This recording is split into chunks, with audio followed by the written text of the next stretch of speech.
Greetings, everybody. Welcome to another meeting where we will discuss the practices of charity, morality, and meditation. Everyone is welcome to join. We shall start with our first participant, which is Felicia Chen. Where are you now, Felicia? Good evening, Ajahn. I came back from workout Thai. I met Already? with Lombok Thai. Huh? Already? How Yeah. many days you stay?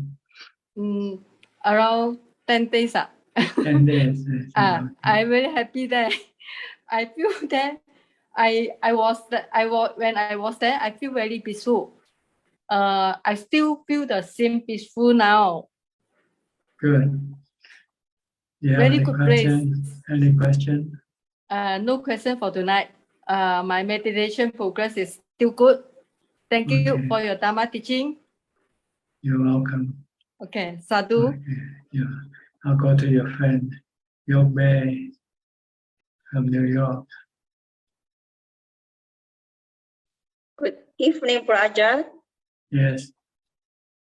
I have two questions. One in regard to my friend, and she wants to know why the people sometimes they die with any place, any shock with the electric, and sometimes they want to. She want to know why the something happened like that.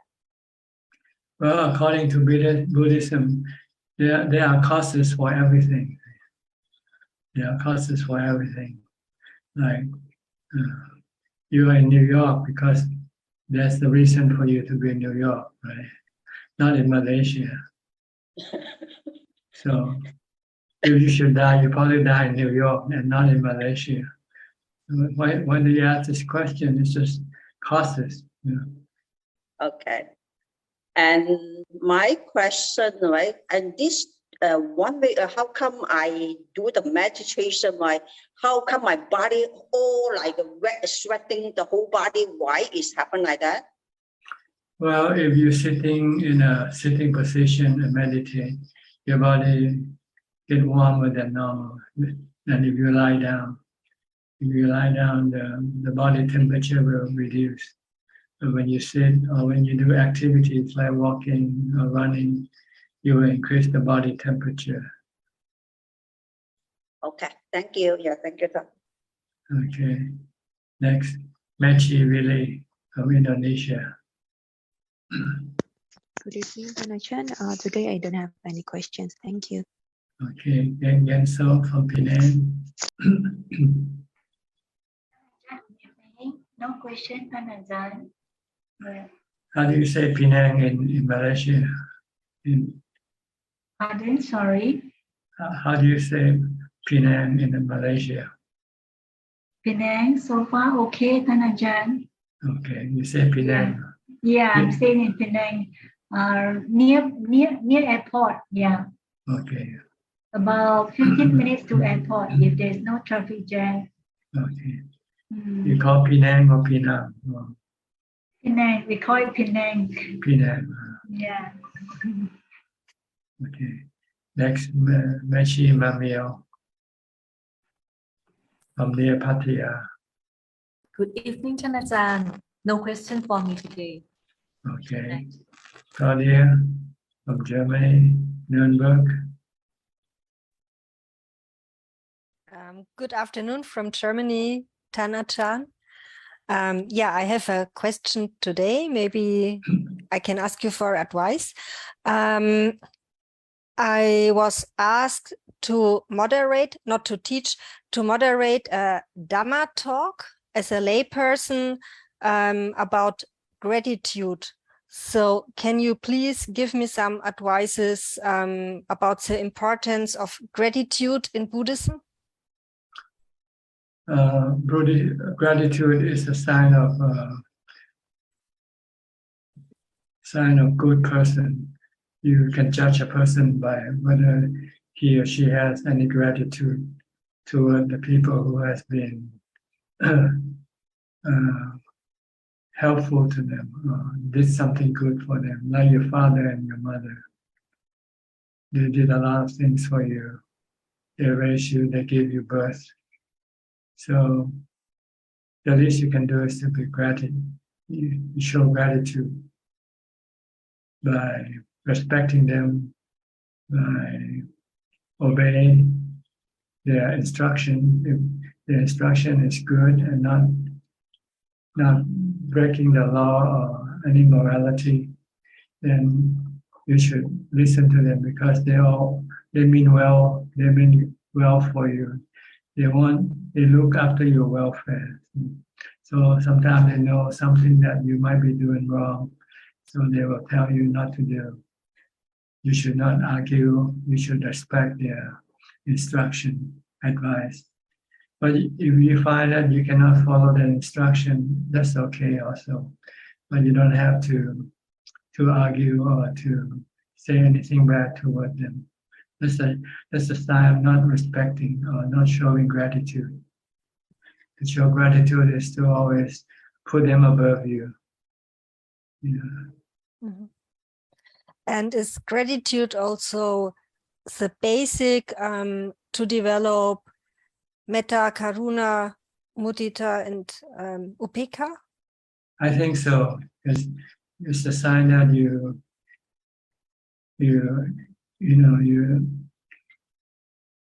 want to be kind and friendly to everybody, especially someone who did something good for you, did something, like your teacher, you should always respect, and they give you the knowledge that you wouldn't otherwise know or have. Yeah. But nowadays, some people say, "Oh, they are paid for their work," But we still, regardless of that, they get paid for it. But they still give you the knowledge. Knowledge is something that is valuable for you. Yeah. So you should always feel grateful for someone who's kind and who's giving you something. Yeah. Thank you. Because people don't like to associate with people who have no gratitude. You don't want to help people who have no gratitude. Because you help them, and in return they might harm you, for instance. But if you have gratitude, you will never harm someone who did something good for you, who did something for you. Yeah. That's a sign of gratitude. It indicates that you will never harm someone who help you, who do something for you. Yeah, that's true. Yeah. Thank you very much. Okay. Thank you. Gavin, are you still in isolation? I heard you caught the COVID-19. Hi. Hello, John. Yes, I finally got it, but I'm in isolation, but I tested negative today. I see. So I'm just waiting for my How many days now? 5 days? 8 days now. 8 days now. Okay. Okay, good. So you're on your road to recovery. Just a little bit of congestion and phlegm, but everything else seems to be okay. You were fully vaccinated and boosted. I was, yes. Okay, good. So you still plan to come to the monastery? I was initially planning to arrive on Sunday, this past Sunday, but I think I'll come in about 2 weeks. Yeah, until you're fully recovered first. Yeah. I'm looking forward to coming back. Okay. Do you have any questions tonight? No questions. Thank you, Ajahn. Okay, thank you for dropping by to let us know that you're well. Okay, Kok Sing from Singapore. Good evening, Ajahn. No questions at the moment. Thank you, Ajahn. Okay, Kapai Lim from Malaysia. Good day to you, Ajahn. I have no question today. Thank you. Diana from Wales.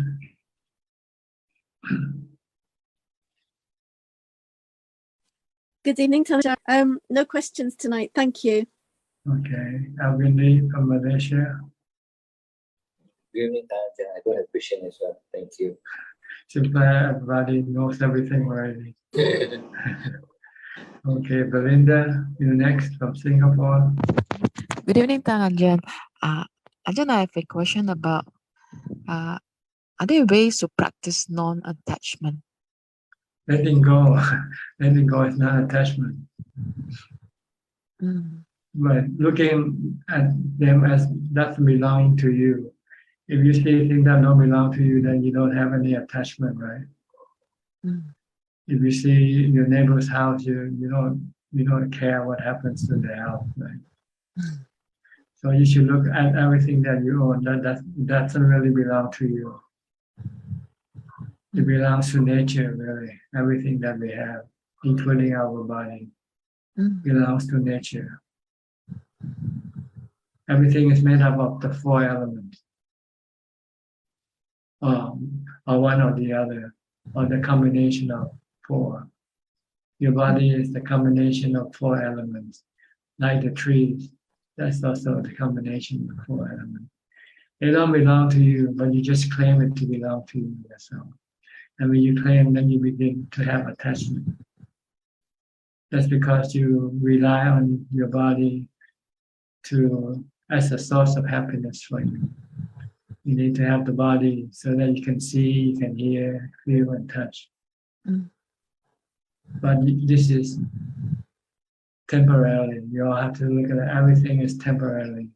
If you can see the anicca nature of everything, then you don't want to be attached to anything.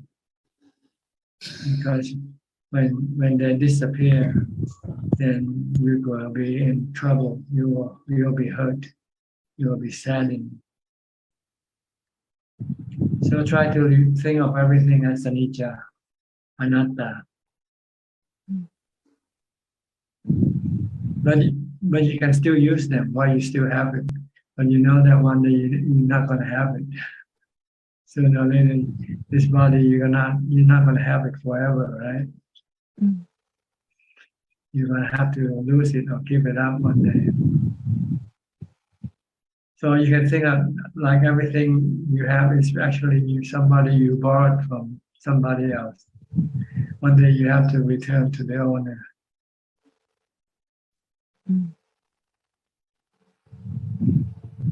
Everything is borrowed. Doesn't belong to you. You borrow from nature, really. Nature is the borrower, and the giver, and the taker. He gives you, and then he'll take back one day. And when we don't know, can be today, can be tomorrow. We don't know. So we must be prepared every day to return what that don't belong to you. Can you do that? I think I have to practice, no, Ajahn? Huh? I have to practice. Yeah, you need upekkha, really. That's the key. And in order to get upekkha, you need mindfulness. You have to stop thinking.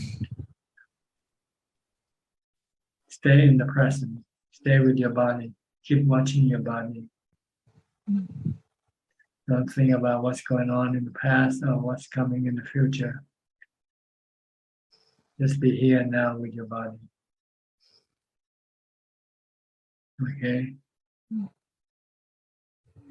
Next, Anakalika Michelle Adelaide. Good evening, Tanajan. How are you? We have all been ill with 3 days bad with virus. I don't know what kind of flu, and now completely all right, but tired. But I have no actually I have no question. Are you still in Udon? Yeah.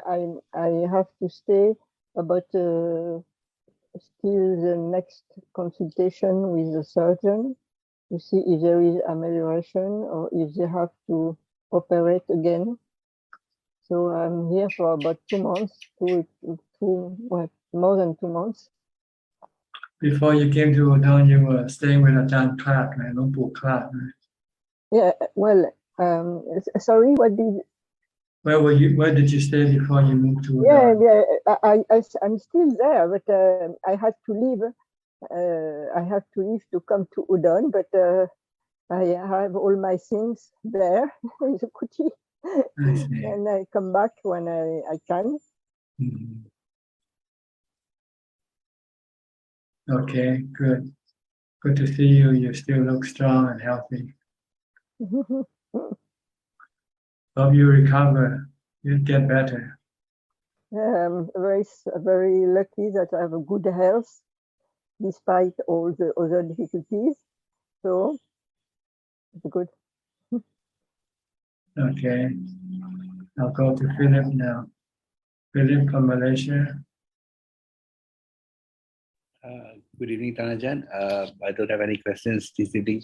Glad to be listening. Thank you. Okay, Alfredo from Brazil, Sao Paulo. Alfredo, can you hear me? Alfredo, you're sleeping.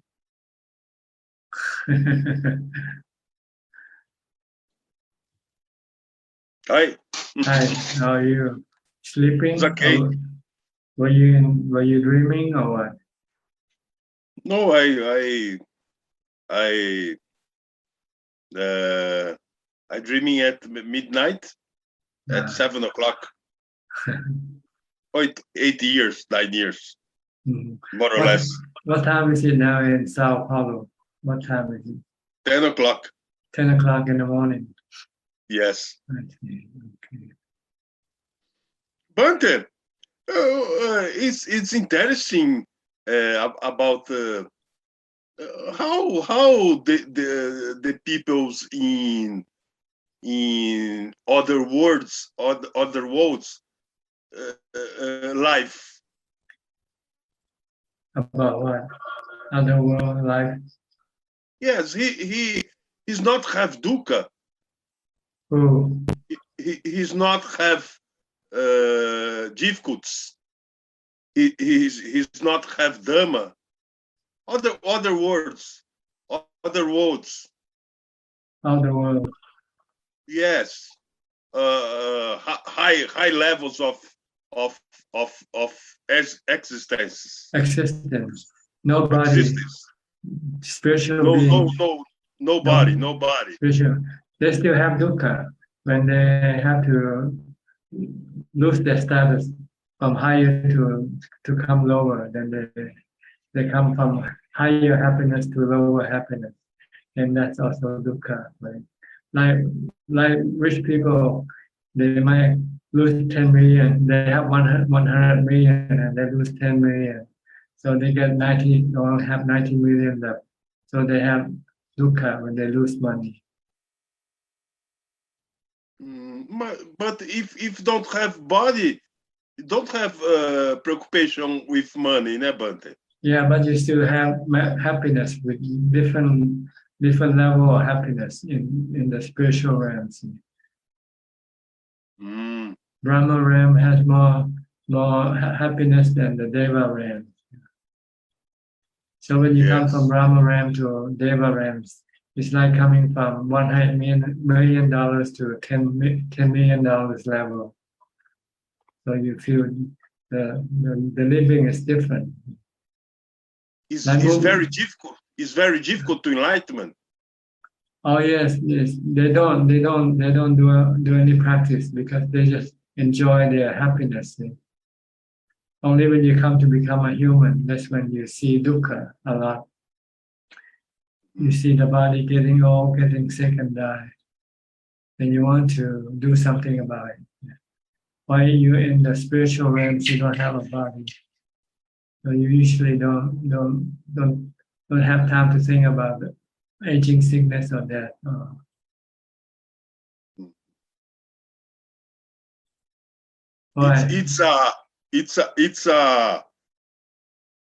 it's not have good, né, but for enlightenment, we may to understand that we not have a lot of happiness in our lives,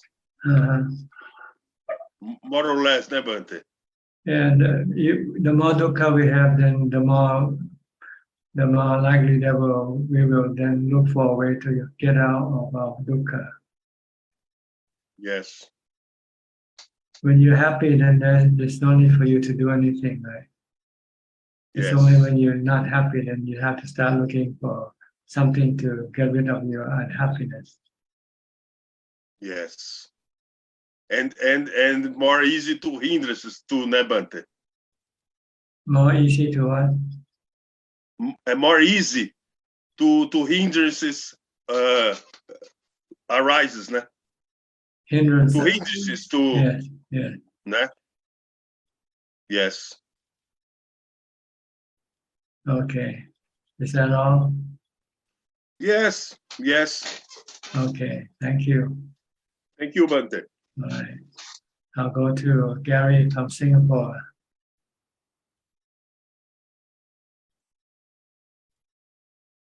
Good evening, Ajahn. No questions from me right now.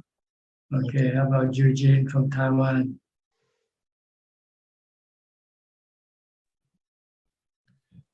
Ajahn, all Dhamma friend, good evening.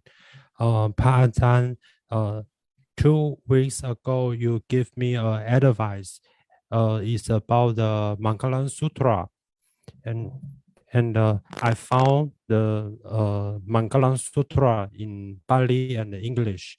In Yes. Pali, I only can recite, but I cannot fully understand the meaning of the sutra. And then I try to find it in English. Several words I wish Ajahn can give advice and a little bit explain. In the Mangalam Sutras, the final, it told, with your heart undisturbed by the world, with all sorrows ended, dwelling in peace. And how could we practice with our hearts undisturbed by the world? Because we already in samsara, we already in this dukkha world and in this modern society. So wish you can give a little bit advice. Thank you. It means that you have become fully enlightened. When fully you become, enlightened. Yeah, like you have reached Nibbana. When you have reached Nibbana, then your mind is totally devoid of any sorrow. Your mind is totally detached from the world. Still living in the world, but totally detached emotionally from the world. So this easier for a monk, but a little bit difficult for layman. Generally speaking, but not always. Sometimes some laymen can be very capable than some monk. So there might be possibility for laymen to also to become fully enlightened. That doesn't mean that every monk will be better than laymen.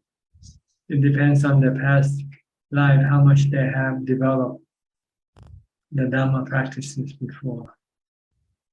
If they have developed more, sometimes they don't need to become a monk. They could become enlightened by just reading the Mangala Sutta, for instance. But if you read and you're still not enlightened, then it means you might need more time to do the practice. Follow all the instruction stated in the Mangala Sutta. So you might have to become a monk. I think it's very difficult for me. Maybe not now, but when you start to practice, then you'll find that the more you advance, the more the option of becoming a monk become more desirable. So request Pazan give the blessing in future. You have to bless yourself by doing the practice. Okay, I will try my best. Yeah. And the second question is I shared about the we can cut our thought by reciting a mantra. Yes. Any mantra for yes, example, anything you anything. Putto, Dhammo, Sangho, Buddhang Saranang Gacchami. Anicca Dukkhaṃ Anicca Dukkhaṃ Anatta. Anicca. Anicca, you can recite Anicca instead of Bhutto also.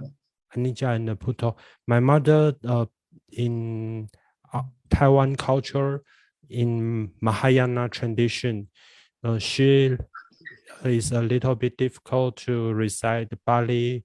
You want to recite Guan Yin Pusa? Yes.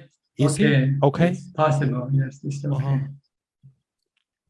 This to occupy the mind, so I cannot go think about other things. You can recite anything. For example, we are Buddhists and we can recite Bhutto, and Mahayana Buddhists can recite Guan Yin. Yes, Guan Yin. And if other religion friends, Jesus Christ, Mother Mary is also allowed. Yeah, it's the same thing. Okay. And the third question and the fourth question is for my friend. He asked about Ajahn. His brother is a doctor and have a clinic new open.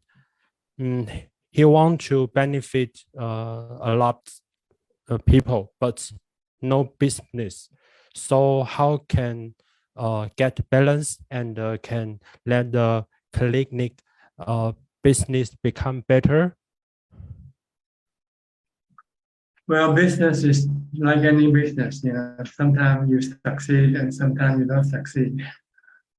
So it depends on maybe the location of your clinic may not be accessible to many people. So you might have to look at the reason why make your clinic not a success. Maybe it's hard to get to, or maybe it's too expensive, or maybe you cannot heal the people when they go to your clinic. So it depends on many things you have to consider and remedy. If you think the location is not a good location, then you might have to find a new location. In Thai peoples, they will offer the Buddha statue for temple and decoration, which Buddha believe bless the clinic business become better. Is it 100% benefit? No, not 0%. It's just 0%. Yeah, 0%. It's only psychological. It makes you feel good. That's all. It makes you feel good that you have done something already.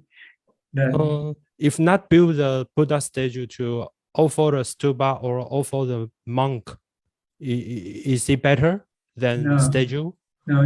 Did you read the Mangala Sutta? Did it say anything about Buddha statue? Okay. So it's useless. It's useless. Yeah, useless.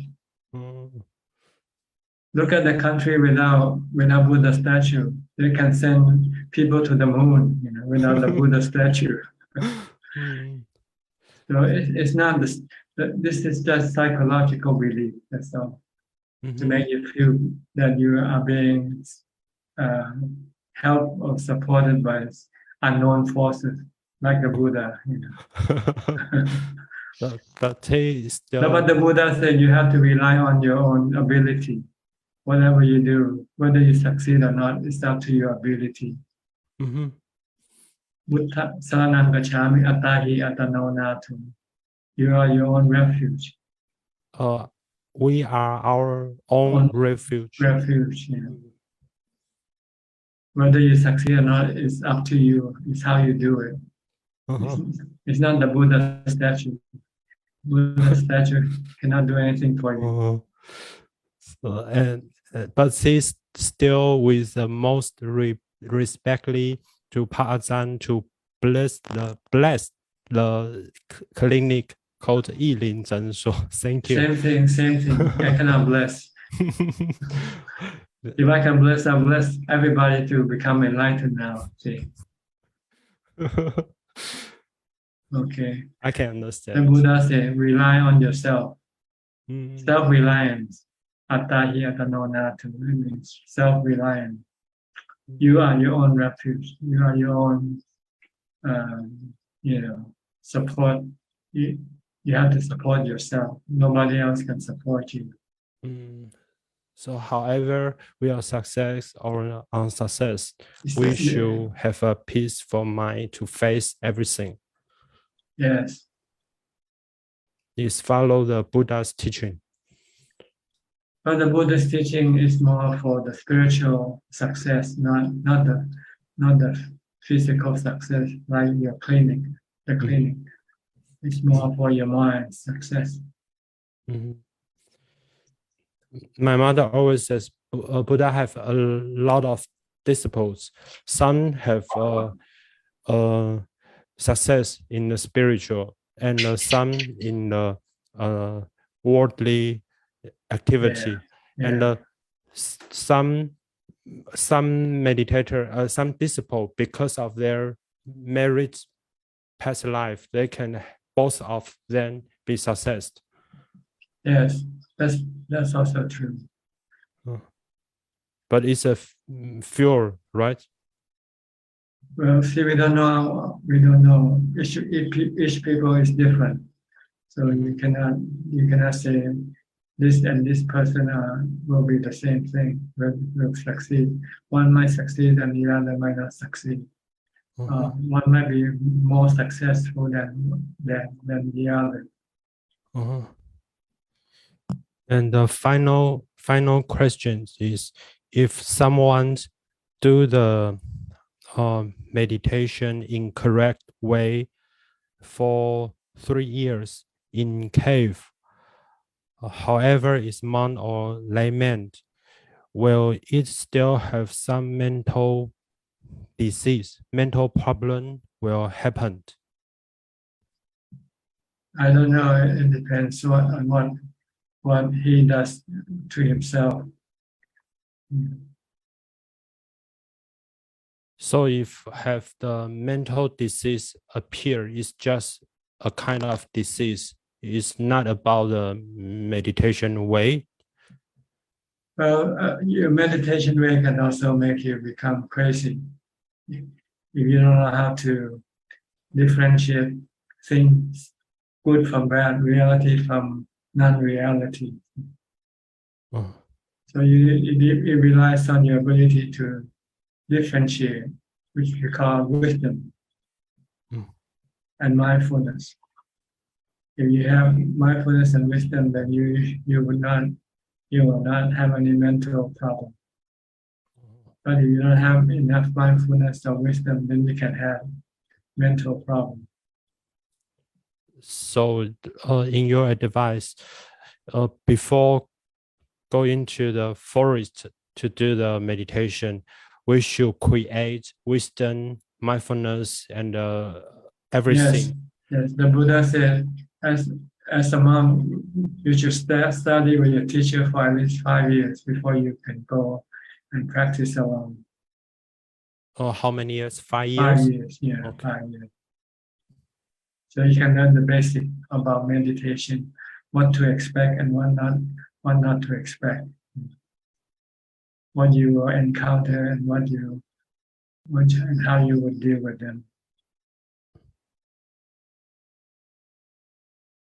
If you don't have this instruction, it's like sending a soldier into the war zone without training them first, right? It's very dangerous. Right. So before a soldier can be sent to the war zone, the soldier has to be trained first how to use the weapons, how to protect themselves. Same way with meditators. If they go practice alone without have any basic training, they could be problem. That's why the Buddha said, for newly ordained monk should have to stay with a teacher for 5 years to learn the basic. Okay. Okay, Pa Ajahn, thank you very much. Thank you. Okay. Are you in Taiwan? Yes. In Taipei? In Changhua, in Middle Taiwan. I see. How did you come across this meeting? By Facebook. Facebook. Yes. Okay. Thank you very much. You're welcome. Next, Bruce Lee from Medan. No, I'm not sure where. Bruce Lee. Evening, Ajahn. From near Jakarta, Ajahn. Yeah, near Jakarta. Thank you, Ajahn. I don't have any question for now, Ajahn. Okay. Sulan from Singapore. Hello, Ajahn. Nice to meet you again. Louder, cannot hear you. Hello, Ajahn. Nice to see you again. How are you? Good, thank you. Yeah, I got 2 questions. The first question is just wondering, like when we look back in our life, there are like some moments that would stand out to us. Then I'm just curious, like what is special about those moments, and conversely, what is not special about other moments that we can only remember vividly some moments only. Yeah. Well, it depends on the impact they put upon you. Whether good or bad impact will remain stronger in your mind than those who have less impact on your mind. Like if you have really good have good happiness, you'll remember that. Or you have really bad dukkha, then you also remember that. So it depends on the impact of the situation that has upon your mind. This will remain stronger in your mind. Like if you lost somebody you love, you might keep thinking about them even many years pass. You can still think about them. But if somebody you didn't have any love at all, and that person died, you probably forget that person right away. Oh, so is that why, like, when parents teach their children, if they do something wrong, then they would scold them or beat them so that they can remember vividly the lesson? That's part of it, because if you don't pay for your wrongdoing, you forget. That's why they have when you drive speeding or something, you might get a ticket by just reminding you that you're not supposed to be driving fast. It's not good enough, right? You forget. But every time you drive too fast, you get a ticket. You have to pay, and you remember. Yeah. Right? I'll put you in jail for 7 days to stop you from speeding. Then you remember next time when you drive not to speed. Yeah. I think this negative impact, would make people remember more.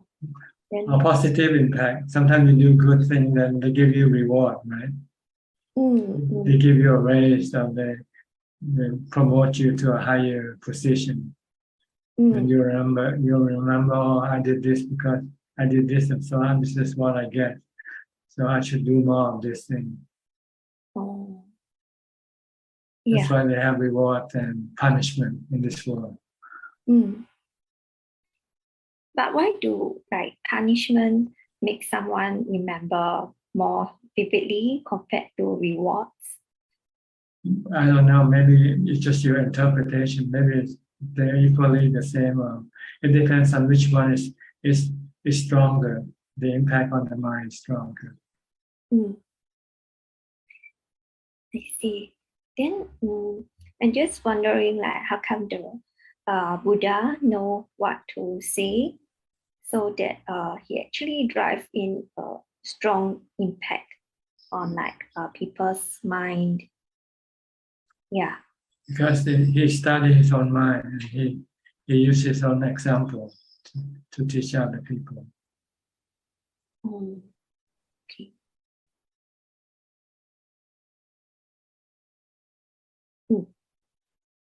Okay. Yeah. Is that all? Oh, I have a second question, which is last week I saw a mosquito on a spider web in the toilet. So the mosquito wasn't really moving. Then I also felt that if I were to pluck the mosquito out of the web, I'll probably have torn it apart also.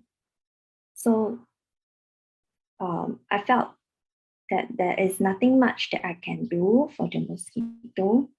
So I just left it alone. But at the same time, I feel uneasy.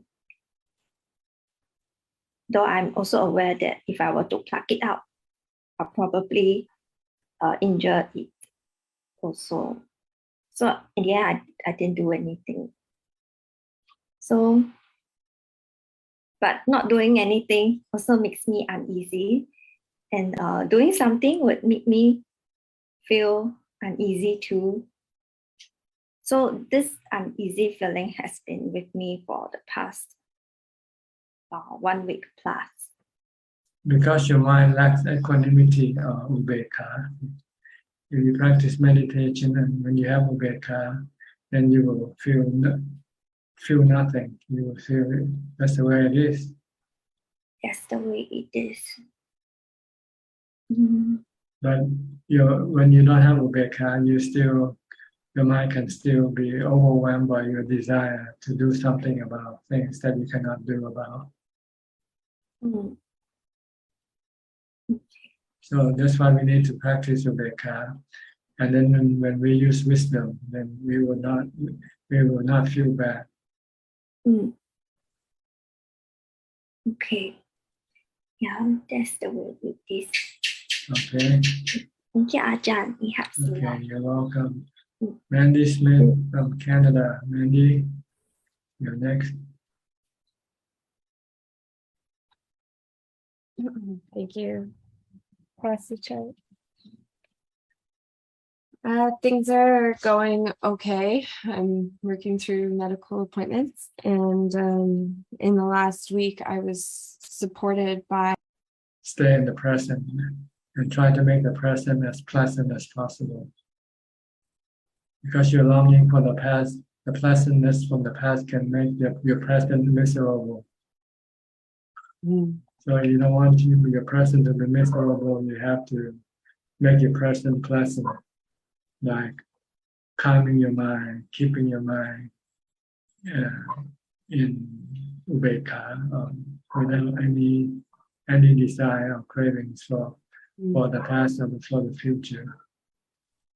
Stay in the present and take things as they come. With ubeka, when you have ubeka or equanimity, then everything will be fine. But if you're not happy with your present and you long for the past, then you can increase more unpleasantness for yourself. You can increase your unpleasantness. So you must not long for the past or the future, especially when you are not happy in the present. Because you are increasing more dukkha for you by longing for the past or for the future. Yes. And you can make your present good by meditation. Just calm your mind.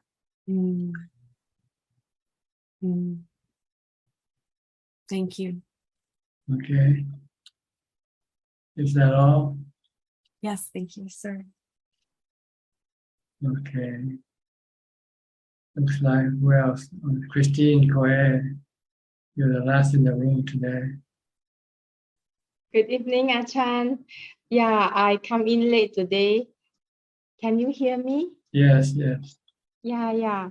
I have nothing to ask. Wish Long Po healthy, happy, long life. Okay, thank you. We'll go to Facebook for more questions if there is any. There are two questions from Facebook, Thanachan. The first question from Kenneth. Good afternoon, Thanachan. I'm staying at the Forest Monastery here in Switzerland at the moment. When intensifying the practice like this, various Giresa comes up strongly to try and deflect me. I have been using Khanti, patience, endurance to encounter this. Is this correct? And can Than Prajaan recommend anything else? Thank you. I think using mindfulness will be more effective, less painful than using Khanti. Unless you have strong Khanti and if you can persevere with your practice, then that's okay. But if you find it more painful using Khanti, then you should use mindfulness, such as walking meditation, doing walking meditation or keeping reciting the mantra with whatever you do. This will lessen your defilements. So I think mindfulness will be the key, really. If you can, with the support of Khanti, if you have both, this will be good. Because if you don't have Khanti, even using mindfulness might be difficult, because you'll find it difficult to even recite the mantra. But if you have Khanti, then you'll find your reciting of the mantra will be easy. So I think you need both, really. But the key is mindfulness, really. Because mindfulness is the one that will give you Khanti or Ubekha. When you have Ubekha, then you have strong Khanti. So mindfulness, I think this is the important practice that you have to keep doing all the time. Okay. Next question from Jitta. Dear Ajahn, bowing to you, to completely eliminate the Lakha is the only way is to practice Asubha. Thank you. Yes, sexual desire arises because you look at beautiful body, good-looking body. And so to counter this sexual desire, you have to look at the opposite side of the body, the unpleasant side of the body. And see the unpleasant side of the body, then your sexual desire will be eliminated. So Asubha is the contemplation of the unpleasant side of the body, such as the body parts under the skin, from the skeleton to all the organs and all the fluids in the body. Or you can contemplate on the 10 stages of corpse, the decay of the body, the 10 stages of decay after the body dies. If you can see this aspect of the body, then your sexual desire cannot arise. Okay. Is there any more questions from Facebook or YouTube? That's all for now. Thank you, Prajaan. Okay, we'll go to the latest participant, Sri and Czech. Where have you been? I thought we'll end this meeting without you tonight. We lost our connection. Sorry, the internet is not good. Anicca, Anicca, Anatta. But no dukkha, right? Because you accept Anicca and Anatta. Yeah, I remember what you taught us. Ajahn always say that, but I can't remember it all the time. Ajahn, not yet. Not yet. Sometimes you still have dukkha. Yeah, I had a little bit just now because I feel like I really want to listen. You desire Yeah, makes you have the dukkha. yeah. And then I thought, I should listen to Ajahn and not think that it should be permanent, and yeah, then I feel better. You cannot expect anything. You never know what you'll get. You expect, and then when you don't get, then you become unhappy. Do not expect. Just take things as they come. Rain or shine, happiness or sadness, it keeps coming. It takes turn coming toward us. Sometimes happiness comes, sometimes sadness comes. But we can rise above them with equanimity, with wisdom. Rise above both happiness and sadness. Yes, by seeing them as anicca, anatta. Rise above being equanimous. Yeah. Rise above or transcend or letting go. Same word, same meaning. Transcend. Ajahn, we can't stick to this truth or remember it's because we are lack of mindfulness or because we haven't achieved the equanimous. We have the habit to think of the opposite. You keep thinking everything is permanent, everything is under control, under your control. So you have to switch your habit from thinking. Your habit of thinking. You should start to think that everything is not certain. And impermanent means uncertainty. And anatta means not under your control. Not controllable.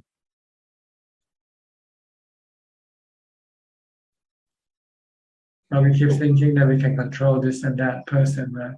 You think you can control somebody, but one day maybe that person will let you control them, you anymore. Then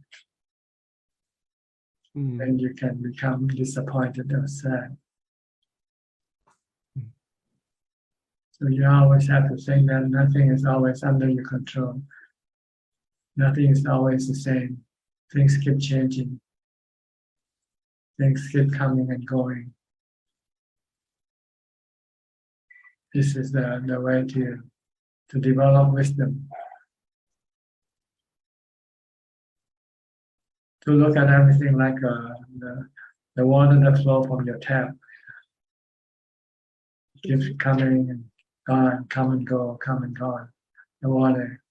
Then you turn on, then you let it go into your sink and it disappears. And you got new water coming. So everything is like they're coming like a flow of water.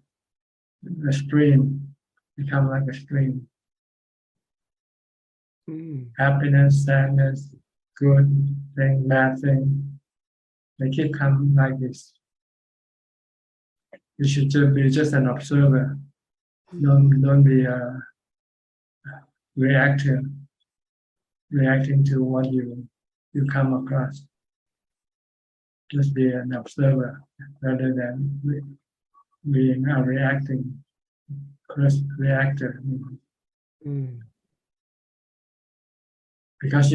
good come and then long before you notice it, it's already gone and replaced by something else.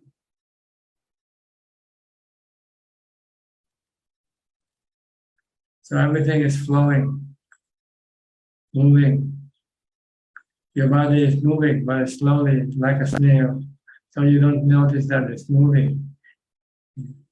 And before you know it, you turn to be an old lady, an old man. Don't you have you ever thought that one day you'll be an old lady, an old man? Yes. Or even worse than that, you'll be lying in a coffin. Coffin. Yeah. But we don't want to think because our defilement doesn't want us to think. Because when we think that our defilement will make us feel bad, so we don't want to think about this thing. That's why you need equanimity first before you can think about these things. With equanimity, you won't feel bad when you reflect on the future.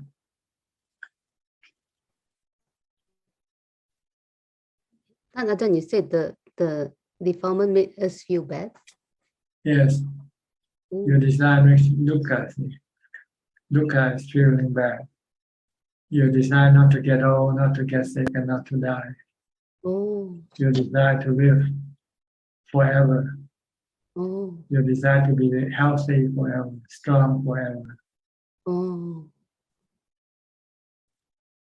So Dhamma is the one that counter the deform. Like if you have Dhamma, Yeah, delusion. Counter your delusion. Delusion. Dhamma is the truth. Delusion is the falsehood. We live on falsehood. We look at everything as permanent, as long lasting, forever, lasting forever. Like in the movie, at the end, everybody lives happily ever after. Yeah. But they don't have the sequel. When they have the sequel, everyone becomes so. Sequel.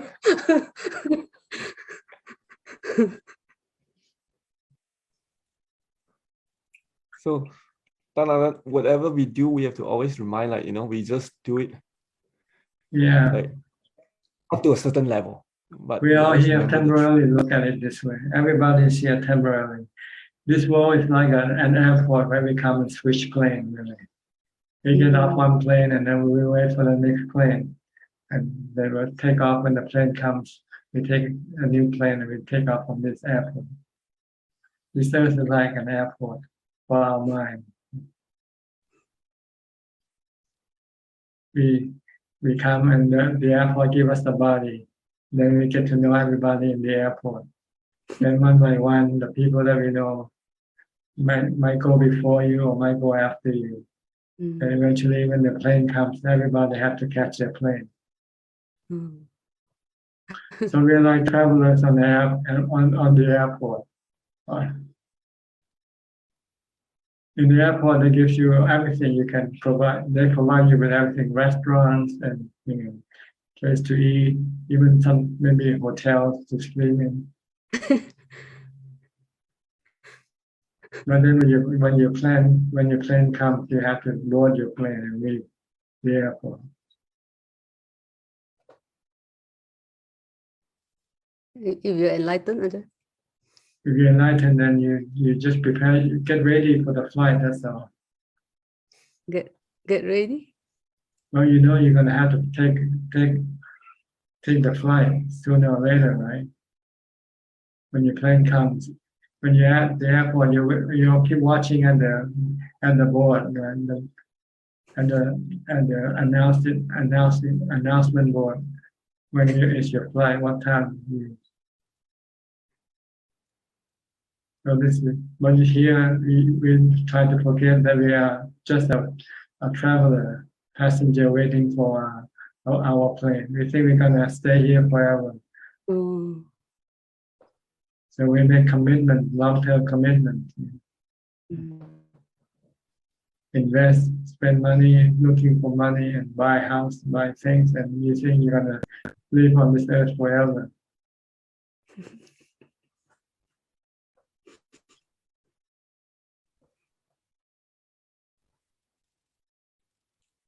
So this is what you call contemplation, wisdom contemplation, anicca. anatta. You don't know when your time is your time for your flight. You don't know. It's not announced, pre-announced. It just comes and tells you the time. Now is the time for you to board the plane. Oh, that's what you mean by like the enlightened. They are always Ready prepared. to. They are always ready for the Ready. announcement. Oh. So they're not taken aback. They're not surprised when their time comes. Oh.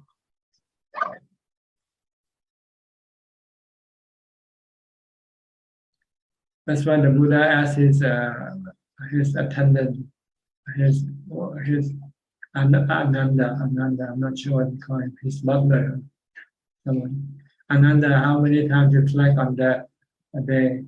Ananda, 4 or 5 times a day. The Buddha, you are complacent. You are not. You have to think of that every time you breathe. When you breathe out and when you don't breathe in, that comes. When you breathe out, when you breathe in, and when you don't breathe out, then you die. You have to think like this. Then you will be constantly on the ready. Wow. So you should reflect on that as much as possible.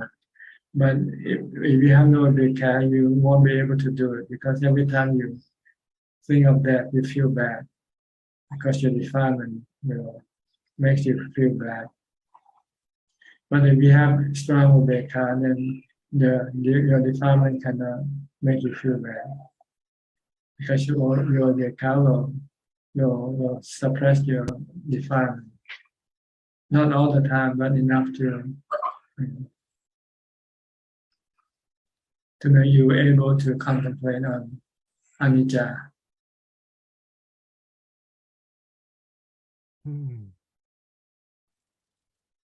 Okay. Any question tonight? Today? I just have one. It's about gratitude. Buddha said gratitude is a very rare thing in this world. Well, it's like diamonds, right? Diamonds are rare. It's hard to find. Gratitude is a sign of a good person, and a real good person is hard to find. People like to take, but they don't want to give. But if you have gratitude, you owe somebody you have to pay back one day. It's like people who borrow money from the bank and don't return the money to the bank. Oh. Your parents give you so much, and you cannot even pay them back what they give you, even a fraction of what they gave you.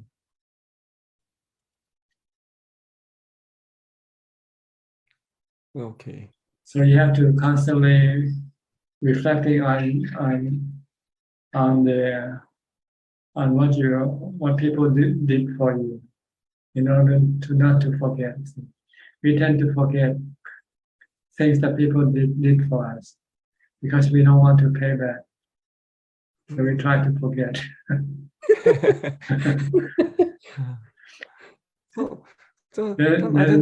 Then it makes us bad because if people know that you are like this, then nobody will want to loan you any money the next time, right? If you don't pay back your loan, who would like to loan you the money?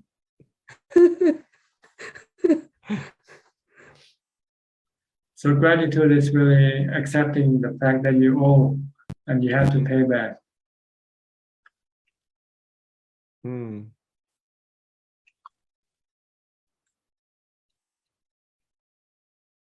If you don't pay back, then you lose your credit. Your credit rating drops to 0. Next time you need any help from anybody, then nobody will like to give you help.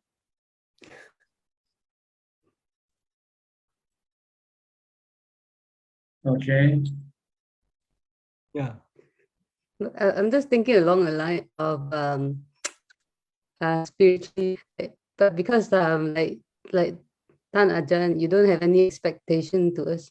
I know that you say that to show gratitude to you is to practice, but like will the noble disciple give up on us if we don't practice? Like they will like just No, not see, talk to you about Dhamma anymore. a true giver never expect anything in return. Yeah. Like your father and mother don't really expect anything from you back. Yeah. It's not their place to demand or what demand payback from you. But it's your duty to remind yourself to pay back because you owe them. But it's not for them to require or to demand that you pay them anything. True giver are like that. True giver don't expect anything in return. Because by giving without any condition, they feel happy already. Makes them feel happy already. And the same way, when you have to repay what people do for you, you will also be happy if you are not forced to do. If somebody say, "Oh, you owe me this, and you owe me that," and you have to pay back, then you feel you're being forced. Then you don't feel good. But if you see what the person did for you and you want to pay back, even during the time of crisis, maybe the person need help, you would really want to help that person first, right? Because that person did something for you before. So it's not something that forced upon both parties, the giver and the taker, but it's just something what we call moral conscience that we have to have in this regard, both giving and taking or returning what you receive. These are moral conscience that we have to have. Katanyu kataveti in Buddhism. Katanyu means to know that you owe somebody something. Katanyu kataveti means to pay back what you owe one day when the time is right. Is that a Pali word? Yeah, katanyu kataveti. I don't know that one. So it's Katanyu means to be grateful. Kataveti is to repay back, to pay back your gratefulness.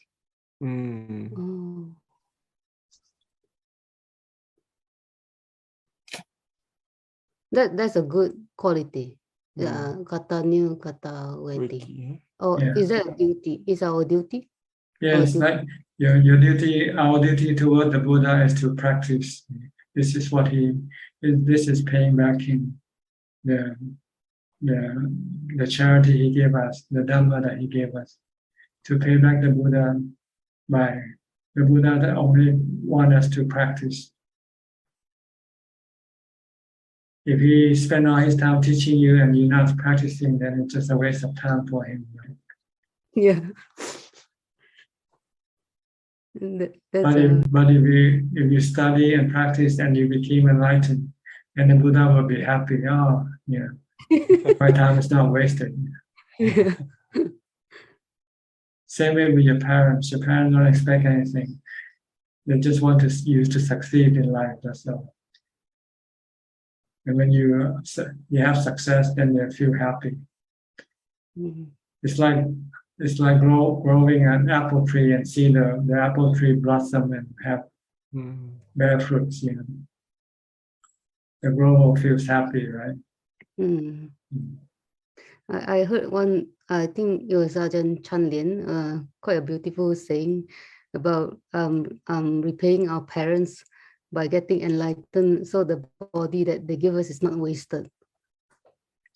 Yes, it's very important object, our body. Without our body, we will not be able to study and practice and become enlightened. Excuse me.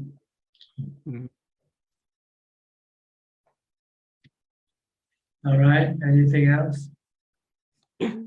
No, thank you, Tanajan. Thank you. Thank you for Okay. teaching. Our next participant is Aroka. Alexander Aroka, where are you now? You went rogue, huh? I heard. Sadhu, Ajahn. Sadhu. Sadhu. Nice to meet you again, Ajahn. Yes. I came, sorry. Are you still in Thailand or are you back in Netherlands? No, I'm back in Netherlands. Okay. Yeah. You have anything to tell us? Well, I have a lot to tell, but to select what's important is that I crossed to a lots of completely new things and incredible. Some friend of me said, write a book. But I say, okay, maybe I will start to tell 1 week, I talk, and then you write it down.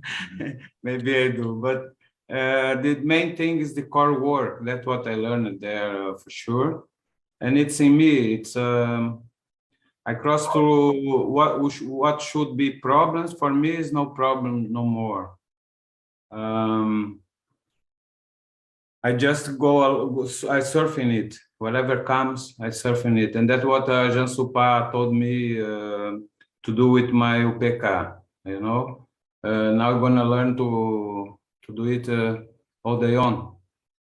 You know, not only to reach there and then to try to keep it, but you have to learn to do it while you do your core work, you know, from the morning till the night. So it's not much focus into to make the sati strong into jhanas. That's not the place to work it. Not in this monastery. There is more core work and yeah, from understanding what a monk is from the A to Z. You know, in principle of yeah. The Sangha, you learn the Sangha, and the all procedures you have to follow from the 3 o'clock in the morning till when you are when you can go to your kuti back. It is about 10 o'clock in the night. Sometimes we was 5 all the night on meditating all together. We could walk or sit in meditation. But that's what I said. I'm not trying to apply vitaka too much because it seems like I have more something like manasikara, the whole attention together, and because I just walk to the market and come back, so my eyes see something, it come back right away the conscience about what and how, and so the kilesas are there. I just try to now by impulse. I try to light a cigar here, so but I didn't feel really ashamed. I maybe I should, but I don't feel ashamed because it was just impulse, was not my intention. So yes, all what the difference when I was in the monastery there. After you, I go to the monastery for 1 month. And then I was another monastery. Huh? After I was with you for 1 month, and then when we get out, it's like a pitfall. It's just like you get out of a prison, and all your old friends are waiting for you outside. The taxi chauffeur, oh, you are from Holland? Yeah, here a joint, you know, marijuana. Now it's free in Thailand, yeah. So start like this. I said, okay. And then I come into the airport. I was living there for 3 or 4 days until I could fix my ticket, because was difficult with the site where I bought. I could not reach them anymore. I don't advise to buy tickets from sites, because when you need to contact them, they may be not there, so I have to buy another ticket. But as you know, my cards, I don't know if you remember, my bank card that don't work there. You must have a Visa on your bank card, or a Visa card, a credit card. I don't have credit card. So I have to live in the airport for 3 or 4 days. I made lots of friends there, all the troubles who came. It was always very cool, no problem. The police allowed me to tie my hang mark in the palm trees. So I lived there. People saw the situation. Thailand is fantastic. The Buddha core work in the folk deeply. And they see I can forget water in a place often. They next day they give me food, money, envelope with money. Police gave money. But I have pictures with police. We all together joined. They like me very much, because I also helped them to solve problems with a troublesome guy from Iraq. Iraq, no, Yemi. I helped to solve the problem of the guy from Iran. I told him, phone the embassy, and this, oh yeah, I never thought about that. And he teach me how to find food there, because he was already 1 week there. And further, so then I go for a smoking a cigarette, something like this. I met so many people, and we make friendship, and they come and they go, just like what you said. So it was fantastic experience of letting go. And it just came, I say it because also you just talk about this. Maybe this is your way of becoming enlightened. Maybe, because teacher, I really, the things are coming to me, even here around, everybody's in peace. Some of them want to come to meditate. I already make appointment where I started for one of them, and the other one also. Because I lost 10 kilos or more, I get strong, I get much younger face. People is shocked. My friends, they say, they say a lots of years younger. And it's all, that's the result of this travel, because before this travel, I have this trouble for many years. I have to go to Thailand. I have to become a monk. I have to meet my teacher. So all these things disappear, teacher. Yeah. We have done that already, so it's gone. Yes. You got it out of your system now. Yes, for real. Well, let's just see how things go from here, okay? I hope things... I have one. Yeah, I have one new. I find a kuti in island forest from a friend, and he want to sell me this caravan. He made out of wood, beautiful. Okay. And then I said, where are I gonna put it? And then yesterday he said, no, you stay. I said, we can exchange. You are a sculptor. I can be a model, sitting model for you. And I'm here around, or I can pay you money or whatever. But I know him for 37 years. So he said, Alex, you can stay. So yesterday I made my walk path. It's a mini bush, but it's only 2 people, 3 people, a couple have the half of the island, and my friend the other half. It's a small island nearby the city, close by the city. And it's one bridge, a small bridge. It's an island because it's circulated by water. And so the forest, nobody do nothing there. So now I can use it. And it's 8 kilometers from here only. So here will be my zal, where I come to eat and everything, douche. And there I'm gonna be monk. Okay. I hope you find peace there. Thank you. Happy, find peace and happiness there. Thank you, sir. Okay. Maybe we all have different ways of looking for peace and happiness. So we have to find our own ways. Well, I think Ajahn Supa would allow me to come back whenever I want, and I made a friendship with him, and he have other monasteries that are for when you want to go after this seclusion, more secluded place. Yeah. Say I met the monks from there, inclusive. Therefore, I took this decision. One of them said, "Yeah, you have to go through these 5 years." I didn't say nothing. He came to me, and he said, "So you have to go through 5 years, and then then after you do what you want." But I was educated by you to train myself. So Ajahn Supa saw it in the beginning. He did not knew who I was, so he didn't allow me. He said not yet. But very soon, 1 week or 2 weeks later, he said, "Tell Alex," to the other teacher, that he can fasting how long he wants. So then I start fasting a long time, and it's very good for me. I learned there by you to fasting. Okay.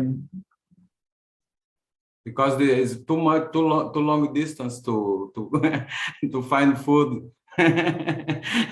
So I better because we already start with 1 meal a day, so we are trained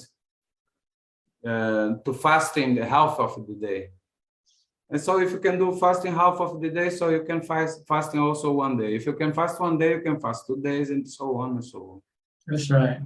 Good. Thank you very much, sir, for the opportunity and for the invitation also. Oh, yeah. I'm just doing my job, so there's no need to thank me for that. But happy to see you anyway. Happy to see you around. I was wondering where you are. I think I heard something in a Sunday sending, but the thing is that I lost my telephone there. You know what? I find it good. I don't find it bad. Mm-hmm. So I have to organize everything again, new telephone, everything. So internet, and so it took a time. It took. Therefore, I didn't send you a message before. I didn't. Yeah, and I will keep it like this. My put no internet. Good. Good. Okay. Thanks for coming in to update on your status. Thank you for welcoming me. Thank you. Hope everything will be good and better for you. Let's see. You know, if we never know, teacher. We never know. Don't expect anything. Don't expect anything. Exactly. That's what I learned. You think it's gonna be bad, then come good. Think gonna be good, come bad. So just don't expect nothing. Okay. And yeah, be the word shakes. That's what I learned. I met also teacher, Hindu teacher of yoga who I casuality. I was brought to by the hotel owner. I was being brought to a workshop of yoga. And then the teacher, I was shaking on one leg, and then he looked at me in the eyes and make like this, and I stopped. I said, "You stop me." He said, "Yes." And then I said, "What about Jana?" Jana, he said, "Well, something else. You have to anesthesia, but with this the body and the brains." But one thing I learned: the word shakes all the time, but I don't call more my mind. It changed. I call the mind. The mind don't shake. That's what we have to train. But when we close our eyes, then we are in the darkness, more or less, or in the emptiness. So there is nothing to put our attention on a point. So therefore, I think we notice the breathing. Is that correct? Yes, you need something to focus your mind with. Your mind is something to keep it still. It cannot become still by itself. Okay. All right. Thank you. I'll go to the next participant, which is Evie from Indonesia. Namo Buddhaya, Ajahn. Can Ajahn hear me? Yes, very good. Yeah. Ajahn, the bhikkhuni whom I know, he asking, can she stay and study at Ajahn Monastery? Is there a place to stay for the bhikkhuni? Usually people can stay temporarily for 7 days. So not on a long-term basis. Just for 7 days is the maximal. Yes, maximum. Okay, I will tell her now. And Ajahn, what if we know this person after entering our environment will harm us, but we cannot prevent it from entering our environment, and all we can do is just be careful, and there will be dislike. How to deal with it? Because this person will definitely only harm us in the future. How do you know for sure that this person will harm you in the future? It's just your speculation. Because I see now it's just harm us, and maybe in the future, yeah, maybe worse. Well, if you can avoid that person, then try to avoid. If you can stay away, stay away. But if you cannot, then you just have to accept this is your karma. Just accept. Very painful, yeah, Ajahn. The answer is very painful. That's what birth. That's what life is. Life is dukkha, painful. Yeah. To be born is painful. To have birth is painful. It's better not to be born. But how? It's very hard not to be born again. By becoming enlightened. That is not easy. Well, the Buddha did it. The Buddha did it, and a lot of his disciples made it.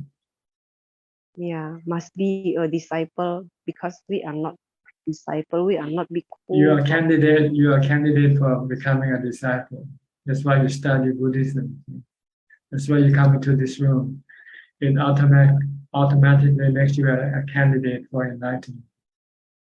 Even if we are not shave our hair or wear a bhikkhuni. Right, that's not important. It's what your mind wants that's important. If your mind wants to study, then this is important. Some people shave their head and they didn't want to study. They shave their head because they want to make it as their profession.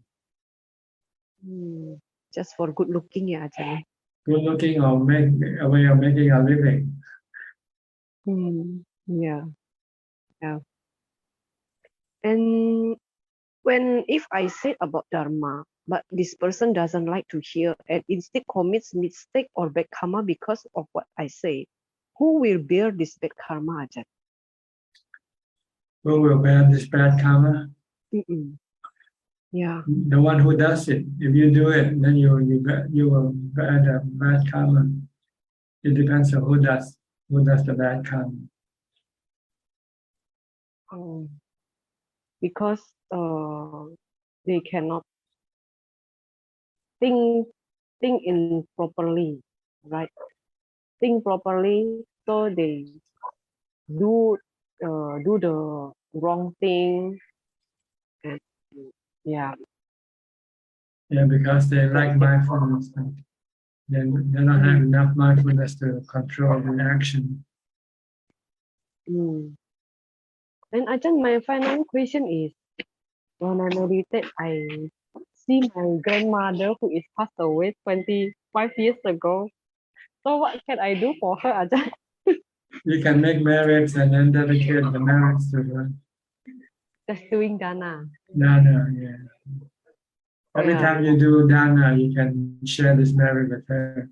Whether she is there waiting for it or not, that's not something we know. But we do it anyway. Just it doesn't cost you anything anyway to do it. So why not? Yeah. And also, the what to say now? Okay. The stranger people also come in my dream, Ajahn. So I just do dana again for these strange people. If you like to, yes.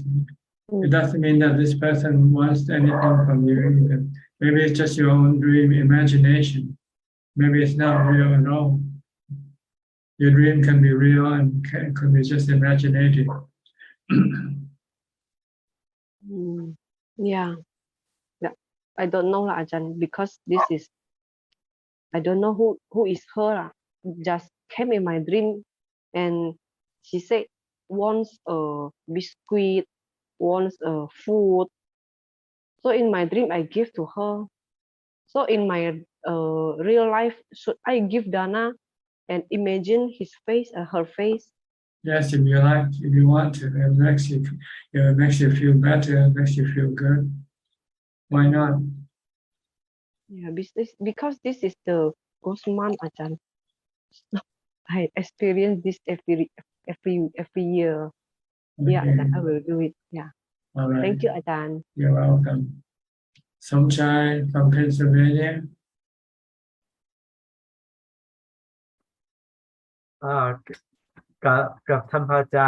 Yes, good evening to all and to student for Ajahn. And so thank you. And I come for say hi and visit. So I sit outside. I seem to be not uncomfortable. So I can see inside to look like I come participate for that. And also it's not much from here. And I kind of, it's a very, like remember the way how you taught and try to keep things going. And also it's worked out pretty well about control myself. And it's a mind of thinking. It's kind of tough. It's tough for for control that mind. It's a thing about all kind of. Yes, the mind is like the monkey. It's not easy to make the monkey to sit still. But with lots of effort, one day you will be able to control your mind also. Yes. Okay. Yeah. Okay.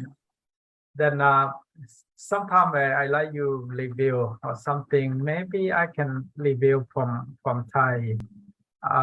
Some or not about, like a first how degree on how the first one like no kill is how degree on this like little tiny one from beginning like a tiny thing all the way to the human all the way to animal big.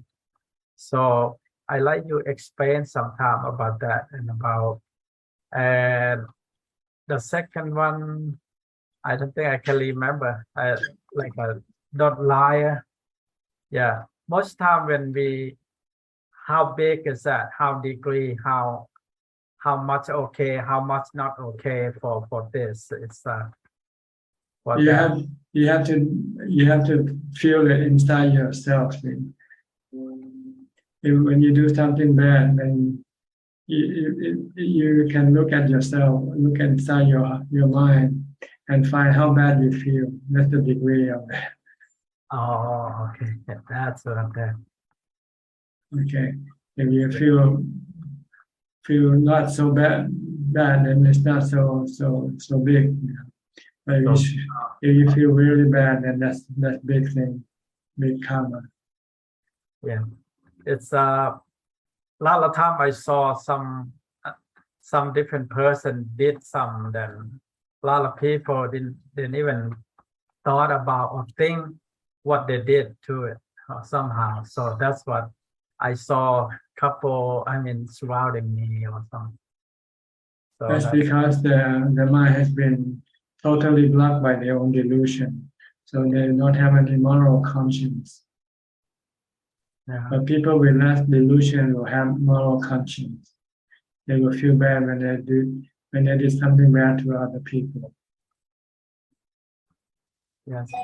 Yeah, I try to really go deeply about still and drinks and about that number 6 and number 7. It's number 8. I think I kind of make up quite a bit about that. As what's the 6th number? No, listen to the music or something. That's number 7. No entertainment. No entertainment. Not quite like that. And they start to sleep on a luxury bed, sleep on a hard floor. Okay, that's okay. Now I kind of really keep in mind. So I listen to all kind of lot of people talk about, and they have in mind to express about how they're feeling. So this is interesting. So that's what most time when I get home, I still thinking, what's the next day? I mean, next week, on a Tuesday, then I want to come in. So that's about all I comment today. Thank you. Okay, thank you. Okay, now I think nobody else new in the room is there. Okay, none. So anybody who would like to ask any more questions, you're welcome to raise your hand and unmute your microphone. Good luck. Facebook. Okay, Facebook first. There are 7 questions from Facebook and YouTube, Prajaan. The first questions from Prangsa. Dear Ajahn, questions about the karma. Example that if somebody killed people and he or she was dropped and stay in a prison, seem he or she already respond to that karma in this life. The question that do they must to respond that karma in the next life? Thank you for teaching, Prajaan. Yes, they haven't yet paid entirely their debt. They will still have to be reborn in the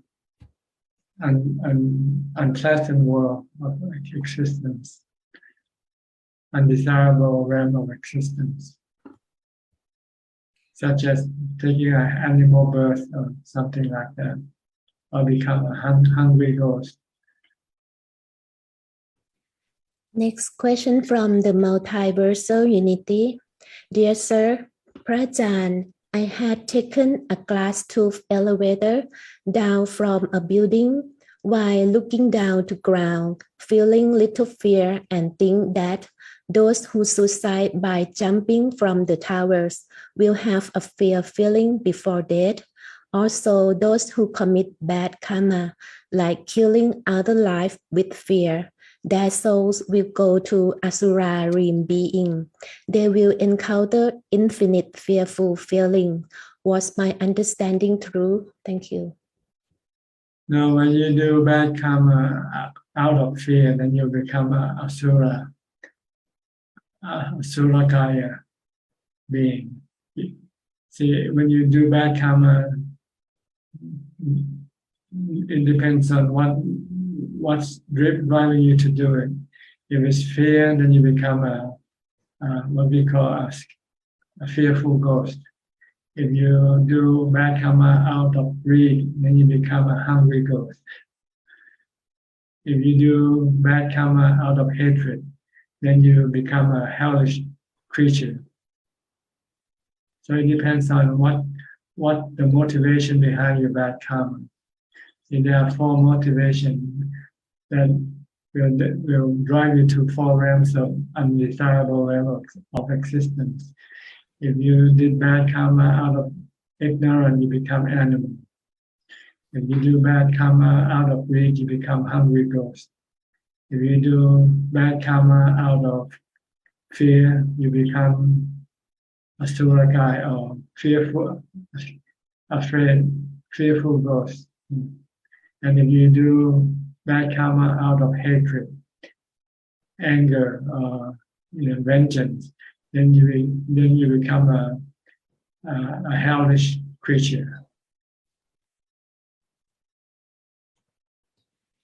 Next questions, 2 questions from Jitta. And first question is, Dear Ajahn, thank you. As for that sex desire, in my case, I observe Sila. And second, whenever and whoever female I meet, I always treat them as my grandmother, mother, auntie, sister, daughter. In that way, I seldom have any sex desire with me.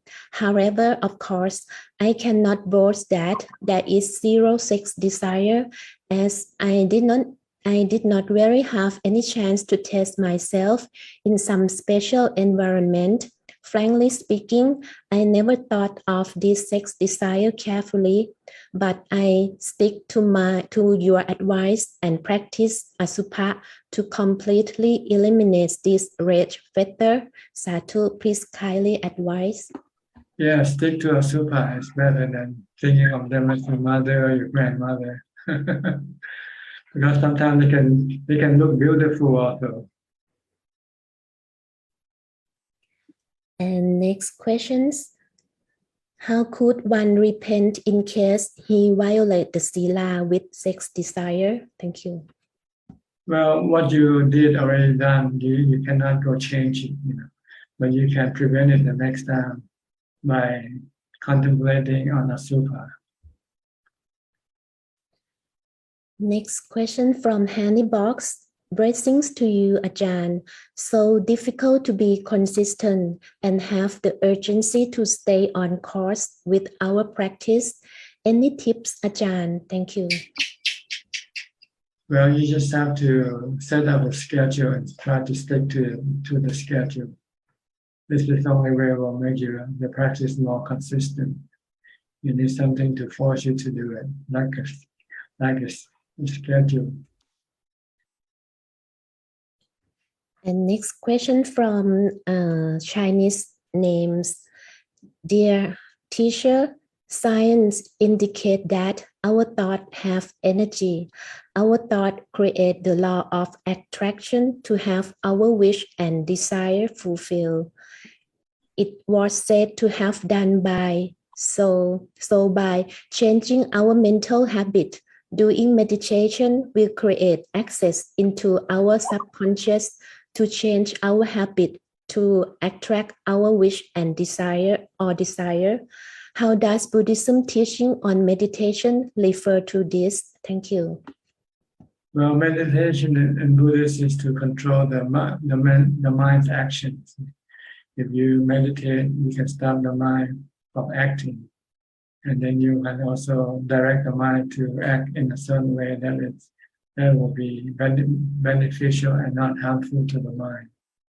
This is the Buddhist meditation practice, to develop the mechanism that will control the mind's action, which is mindfulness and wisdom.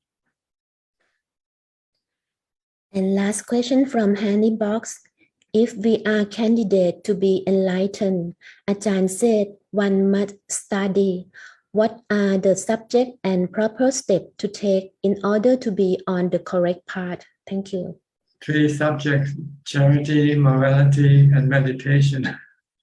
This is a subject you have to study. Study how to do charity, how to keep the precept, and how to meditate, how to develop wisdom. These are all the things that you have to study. Is that all? That's all, Ajahn. Okay. Anybody would like to ask any question? You're welcome. Yes, Sulan first. Okay, Sulan before Alvin. Yeah, thank you, Ajahn.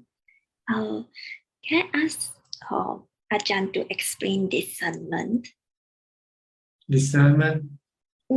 Discernment is wisdom. Being able to decide which is bad or good, right or wrong. This is called discernment. Like the businessmen, they are also very good at calculating what is good or bad for their businesses. Is that yes, that's discernment. That's discernment too.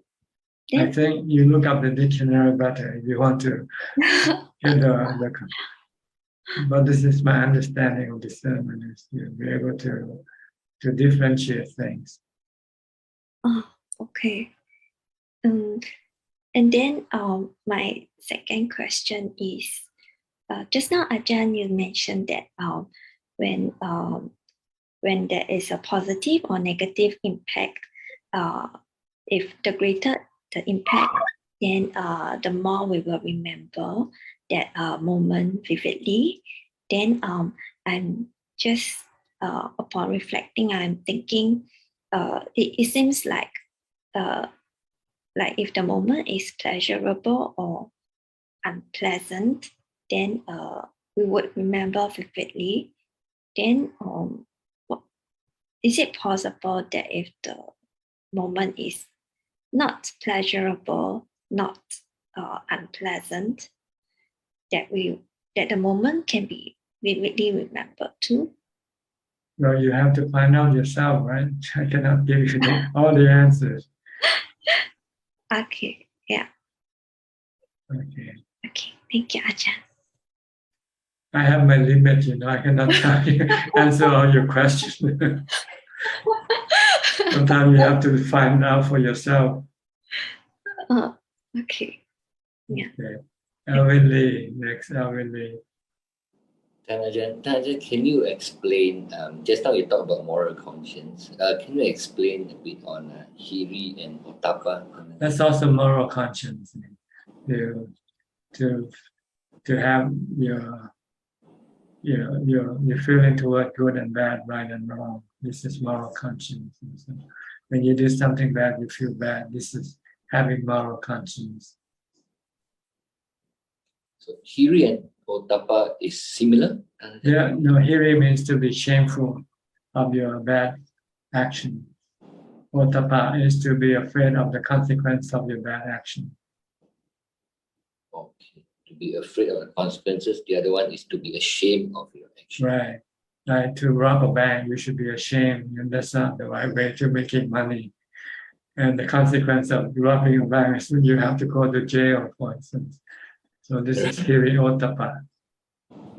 Okay, so it's more under the whole one moral conscience, right? Both of them. Yeah, it's two parts. It's shame and fear of committing bad karma. Okay, thank you. If you have these two, then you won't do any bad karma. If you have these two, you won't break any of the precepts as well, right? The 5 precepts. Yeah, that's right. And the opposite is, if you have gratefulness, then you would always feel that you are obliged to do good or to pay back people who did good things for you. Katanyu Kataveti. That's another moral conscience. So gratitude as well, that's what you mentioned. Gratitude, yeah. Gratefulness, gratitude. This is also a moral conscience that only humans do have. Some animals also do have it. Some animals will recognize the owner, right? Yes. But like some animals don't have this. Some animals might not have it. Okay, clear. Okay, I was just thinking, whether they are the same. Yeah, thanks for the explanation. Okay. Thanks. Belinda. Ajahn, earlier you said people who have no, people who are ungrateful or no lack of gratitude, they can turn harmful. They might harm you. They can harm you. But if they are grateful, then they wouldn't want to harm you, unless it's something beyond their ability to control their emotion, then they might still harm you. If they get really angry and they cannot stop the anger, then they might harm you. So it depends on which one is stronger, your gratefulness or your anger. If your gratefulness is stronger, then you can stop your anger also. So what's the best way to to look at ourselves first, and then to examine ourselves, how we handle. Do we avoid? Do we see if we are ungrateful ourselves first? The reason for not being grateful is because we keep forgetting. So we have to keep reminding what the things that people did for you, like your father and your mother, your parents. They give you birth, they give you this life, they also raise you up, they support you in so many things. You have to constantly think about them, this thing. If you don't, you can forget. That's why in Thai Buddhism we have this tradition of before going to bed we will pay respect to the Buddha, Dhamma, Sangha, and also to the parents, to our parents. By paying respect is to remind us of their great what they have done for us. I'm not sure what's the English word for that. So we will not be forgetful of of what they have done for us. So we have to constantly reflect, thinking about what they have, what we owe them, let's put it that way. So you never forget. And whenever you have the opportunity to pay back, you will then want to do it. Not just once a year on their birthday, you go and say, happy birthday on Mother's Day or Father's Day. And lots of times you just leave them alone and maybe don't look after them well enough, neglecting them, especially when they're getting older. Because we're too busy making our life, we forget about them. You can forget about them if we're not constantly thinking of them. So we should be every day, at least we should once or twice a day we should think about our parents and see how are they doing now. Maybe you can call them up and say, how are you? Say hello to them. This by doing this you'll make them happy already. It means you care for them. Show your care.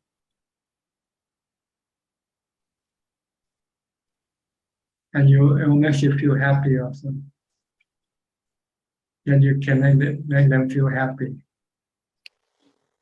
But don't talk too much though, you might end up arguing. Just say hello and say goodbye.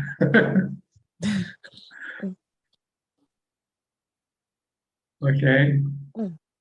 Thank you, Tanajan. All right. Somebody raised their hand before. Aroka? Okay.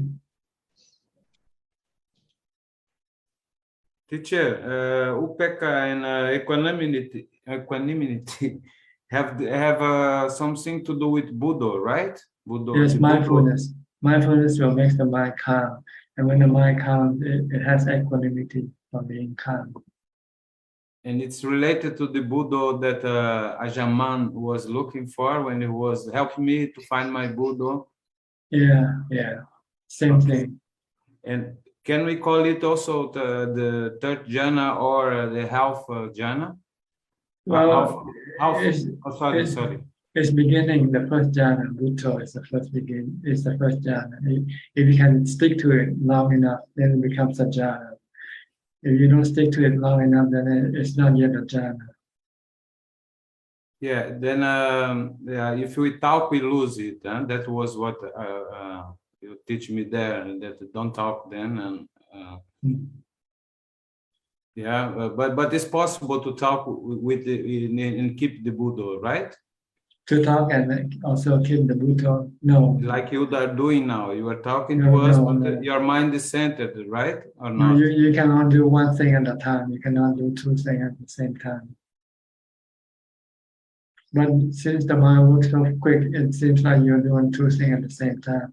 But actually, one after the other. You'll be talking and then you also will be using Buddha in between what you say. That means you're not focused, you're not concentrated. You're not concentrating. So you want to do one thing. either putto or talking. Don't do both at the same time. So we breathe in and say Buddha. That's okay because you're watching the breathing and you use Buddha to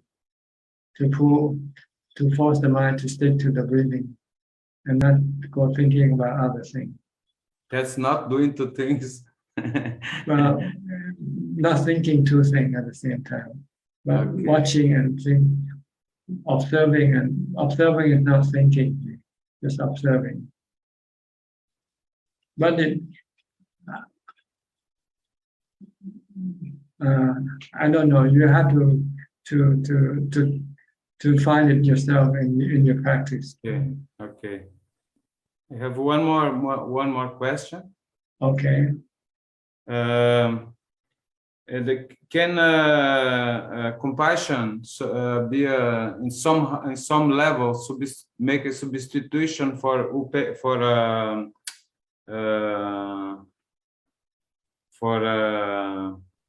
Ubeka? No, I forgot the name now. It's too many names. Asupa. No. Because when I have this, when my eyes are by automatism, I do things by automatism, but right way I pull it back. But when I have my eyes through some attractive beauty, lady, let's say, I feel right way compassion, and what arises is compassion and not attraction, because I have in my mind like these people don't know the Dhamma, they are wasting precious time, and so when there is compassion, it's like a brotherhood. It's not like something to be conquered, or I don't know what. Well, you don't know. See, your compassion can turn into also sexual desire eventually. So you have to be careful because you're very, very clever. Yeah, that's a really good one. Too much compassion, it changes names. Yeah. Okay, teacher. Thank you. Okay. It's true. Mandy, did you raise your hand, Mandy? If you do, just unmute your microphone. Thank you. My question, I kind of think that it's probably not true, but I wanted to know, do you think that moral consciousness is born within us and is a natural tendency to go towards it even as children, or are we more likely to do pleasure, desire, or is it just our environment? Do you think that? No, it's our past karma that we build up this thing up differently. So each person have different level of moral conscience. Okay. All right. That's why sometimes we have to learn more, because maybe in our past life we didn't have developed more. But with another person, they might have learned more already in the past life, so they have more moral conscience. Okay. Thank you. All right, Evie, did you raise your hand also? Evie, last question, last person. Running out of time. Yeah, Ajahn, I want to ask you about meditation. Now my meditation is often find pressure in head, jaw, neck, sometimes nose, sometimes ears, and I cannot handle it in any way. The only way is just to let it press, and finally I can go through it all. Sometimes it takes 2 hours to go through all that pressure. After all this pressure I pass, I feel like I have just crossed a wave and I feel peace. It's just like a message. Don't avoid, face it. Is this correct? Well, if it works for you, it is correct. If it can calm your mind, then that's okay.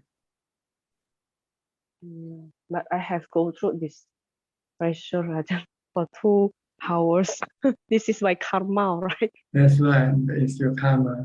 That you have to go through a lot of difficulties before you even finally reach what you wanted, get what you wanted. Yeah, and I want to final question is in Buddhist rules can an unmarried couple live in the same room? Is this violence of precept? And Well, what? If you keep the precept, it is recommended to live separately. No. These people is no keep precept lah. Not the Buddhism people. This is the my sister-in-law. They live in the same room, so I see her is like getting worse lah. Like lost her job, fortune, and career fading. But I'm not there to say this to them because it will surely very offensive. So I just feel no need to interfere. But I just want to know, is this have a karmic punishment? Living with somebody in the same room? Yeah, the couple. Just sleeping, I don't think there's any karmic consequences. It's only when you do some activities together. Yeah. And this is definitely break the precept, yeah, Ajahn. Because No, they have to get married. If you're not married and you have sexual intercourse, then you're breaking the precept. But if they are not a Buddhism, it's just It doesn't make matter a whether bad you're karma. Buddhist, it's still considered bad. You still consider breaking the precept. And if the person is a Christian, is also make Doesn't the bad matter. karma. But doesn't matter whether you are what religion you follow. The action itself is the action that determines whether it's good or bad karma.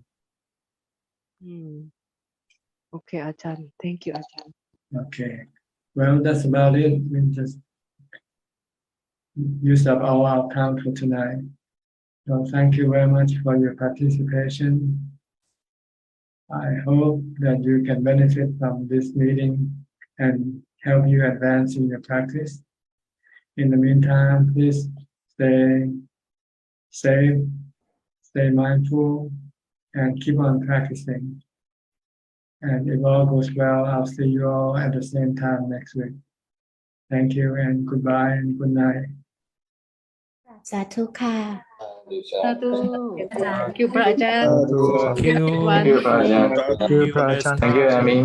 Thank you, Amin. Thank you, everyone. Bye bye. Bye. Thank you. Thank you. everyone. Bye bye. Bye bye. Okay. Good night. Good night.